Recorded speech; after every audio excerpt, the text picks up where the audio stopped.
আসসালামু আলাইকুম। আজকে অনেক দুঃখ কষ্ট ভরা মন নিয়ে কিছু বলতে আসছি। যারা কৃষক আছেন অবশ্যই কথাগুলো শুনবেন, যদি মনে চায় তো কথাগুলো শেয়ারও করবেন। বিষয় হলো, বাংলাদেশে আমাদের কৃষককে এত অবহেলা কেন করা হয়? যে আমরাই এ দেশকে টিকিয়ে রাখার জন্য কতই না চেষ্টা করি, এ দেশের মানুষের মুখে দুইটা অন্ন তুলে দেওয়ার জন্য কত না চেষ্টা করি। আমরাও খাই, ওদেরকেও খাবারের ব্যবস্থা করে দেই। যারা লাট সাহেবের মতো শহরে শুয়ে থেকে খায় তাদেরকেও খাবারের ব্যবস্থা করে দেই। যদিও বা আমরা করি না, রিজিক হলো আল্লাহর হাতে, চেষ্টা অন্তত আমরা করি তো নাকি?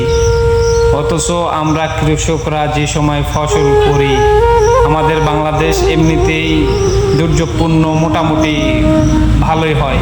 আমরা যে সময় কৃষকেরা ক্ষতিগ্রস্ত হই, আমাদের শুধু মন বোঝার জন্য এক টোপলা খাবার আমাদের হাতে ধরিয়ে দেয়।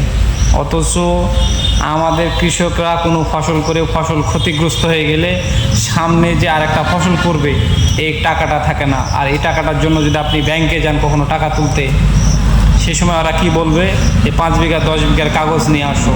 আরে ভাই, যদি আমাদের 5-10 বিঘা কাগজই থাকতো তাহলে আমরা তো পরের জমি বর্গা নিয়ে চাষ করতাম না। পরের জমি বর্গা নিয়ে আমরা 20 বিঘা 30 বিঘা 50 বিঘা চাষবাস করতেছি। আমাদের একবার ক্ষতিগ্রস্ত হয়ে গেলে পরের বার চাষ করার মতো টাকা থাকে না। আর আপনাদের কাছে টাকা চাইতে গেলেই আপনারা 5 বিঘা 10 বিঘার কাগজ আনতে পারলে টাকা নাও, না হলে নিও না। আমরা কাগজটা পাবো কোথায়, জমিটা পাবো কোথায়? আমরা তো পরের জমি বর্গা নিয়ে করি। তাহলে এই যে আপনাদের নীতি নির্ধারণ কিভাবে করছেন আপনারা? আপনার যে এই বৈষম্যটা সৃষ্টি করে রাখছেন, এই বৈষম্য সৃষ্টি করে রাখাটা কি ঠিক হয়েছে? আমরা এই দেশের জন্য জান প্রাণ দিয়ে চেষ্টা করি, আমরাই আপনাদের খাবারের ব্যবস্থা করি।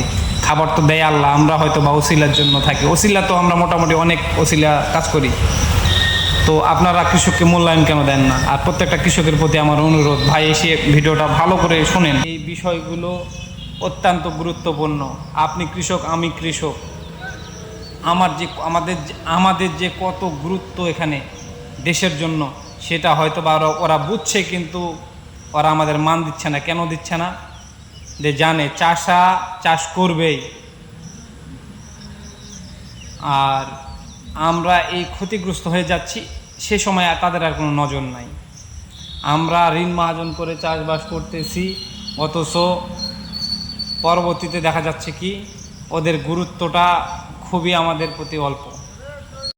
আমরা কৃষকরা না পারছি কাঁদতে, না পারছি হাসতে।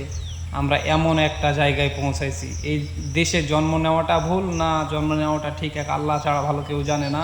তবে যারা নীতি নির্ধারক, তাদের কাছে যদি এই ভিডিওটা যায়, তাদের জন্য একটা মেসেজ, আপনারা কৃষককে অবশ্যই বাঁচান, কৃষককে বাঁচানোর জন্য চেষ্টা করুন।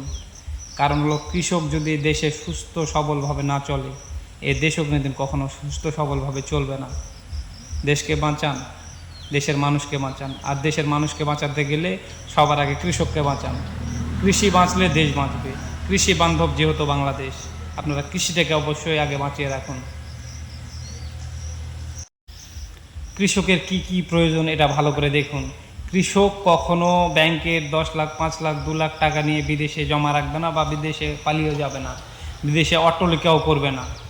অত স্বপ্ন কৃষকের নাই। কৃষকের স্বপ্ন সচ্ছলভাবে চলবে, সচ্ছলভাবে খাবে, সচ্ছলভাবে নিজের পরিশ্রমটা করে যাবে। কিন্তু এটুকু সুযোগ আপনারা দিতে চাচ্ছেন না ভালো করে। কেন? আপনারা এটুকু সুযোগ দেন, দেশটাকে বাঁচান।